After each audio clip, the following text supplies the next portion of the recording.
Hello, అందరికీ నమస్తే. May Day శుభాకాంక్షలు.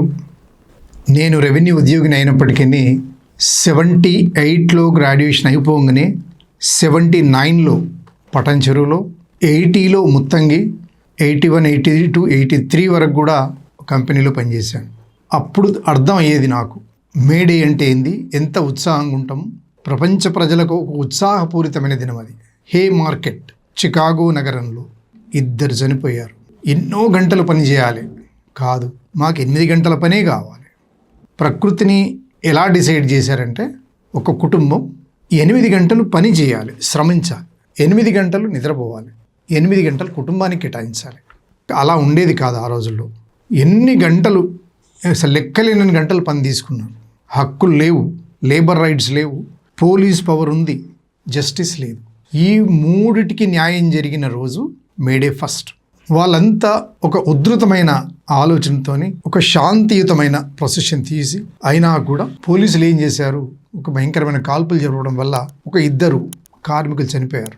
అగస్టిన్, ఆల్బర్ట్ శాంసన్ అనే అతను, పాలాసన్ అనే 2 చనిపోయారు. ఇంకా వాళ్ళకి న్యాయం జరగలే. కానీ ప్రపంచవ్యాప్తంగా ఇది ఒక న్యాయబద్ధమైన డిమాండ్గా స్వీకరించి ప్రపంచవ్యాప్తంగా కూడా మేడేను లేబర్ హాలిడేగా డిక్లేర్ చేయడం జరిగింది. ఫ్యాక్టరీలో పనిచేసే రోజుల్లో 6ంటికి వెళ్తే 2ంటి వరకు ఒక షిఫ్టు, 2 నుంచి రాత్రి 10 వరకు ఒక షిఫ్టు, 10 నుంచి పొద్దున ఉదయం 6 గంటల వరకు ఒక షిఫ్ట్, వారానికి ఒకరోజు సెలవు. అంటే సిస్టమేటిక్గా సెటప్ అయ్యి ఉన్నది.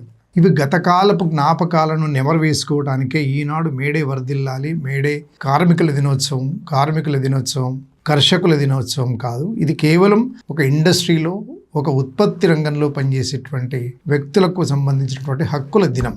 ఇది మేడే. ఖచ్చితంగా ఈ స్ఫూర్తిని కొనసాగించాలి. ఇప్పుడు జరుగుతున్న ఒక అన్యాయమైన ప్రక్రియ, కేంద్రం తీసుకున్న ఒక పూర్తి స్థాయి అన్యాయమైన ప్రక్రియ ఏంటంటే, ఏ రకమైన హక్కులు లేకుండా 4 లేబర్ కోడ్లు తీసుకొని వచ్చి రోజుకు 10 గంటలు కాదు 12 గంటలు పనిచేయమనేది, దానికి విలువనే లేదు. మనిషి ప్రాణానికి కానీ అతని కుటుంబానికి కానీ ఎలాంటి గౌరవం ఇవ్వకుండా ఒక కార్పొరేట్ యజమానురాలు ఏమంటాడంటే, అవును సండే రోజు ఇంటికాడ ఉండి ఏం చేస్తారు, ఎంతసేపు నీ భార్య మొహం చూస్తూ కూర్చుంటావు, ఏమన్నా మీనింగ్ ఉందా? Is it life? మనం మనుషులమా, పశువులమా? అంతటి హీనస్థితికి దిగజారిన ఈ పారిశ్రామికవేత్తలు, ఆయనకు ఉన్నదో లేదో కుటుంబం మనకే తెలియదు, కానీ ప్రతి కార్మికుడు 8 గంటలు పనిచేశాక ఇంటికి వెళ్తాడు, రెస్ట్ తీసుకొని మిగతా మళ్ళీ డ్యూటీకి పోయే లోపల ఆ 8 గంటలలో కుటుంబ అవసరాలన్నీ తీరుస్తాడు, తను కలుస్తాడు, తన బంధువులను కలుస్తాడు, తన ఫ్రెండ్స్ని కలుస్తాడు.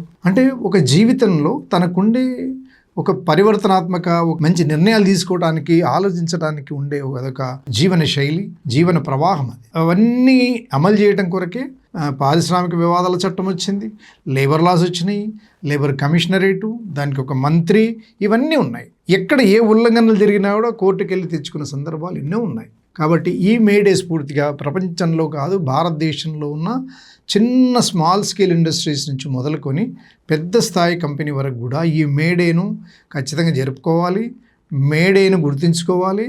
1886 అంటే 19వ శతాబ్దంలో చికాగో నగరంలో తీసుకున్నటువంటి ఆ విప్లవాత్మక నిర్ణయాన్ని ఈ రోజు వరకు కూడా కేవలం భారతదేశంలోనే దానికి తూట్లు పొడుస్తున్నారు. అది సరైనది కాదు మిత్రులారా.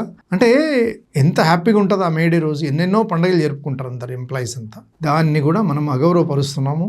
తిరిగి ఇప్పుడున్న యూత్ దాని చరిత్ర ఏందో చదివి, మహిళలు కానీ పురుషులు కానీ దాని ప్రాముఖ్యత తెలుసుకొని ప్రతి సంవత్సరం మేడే హాలిడే కంపల్సరీగా డిక్లేర్ అయ్యేటట్టుగా, కింద స్థాయి అసంఘటిత కార్మికులు కూడా మేడే రోజు బ్యాంకులు కూడా హాలిడే ఇచ్చారు, పెయిడ్ హాలిడే ఇచ్చేటట్టుగా మనం అందరం డిమాండ్ చేయాల్సిన అవసరం ఉందని చెప్తూ ఈ మేడే రోజున చేశాను.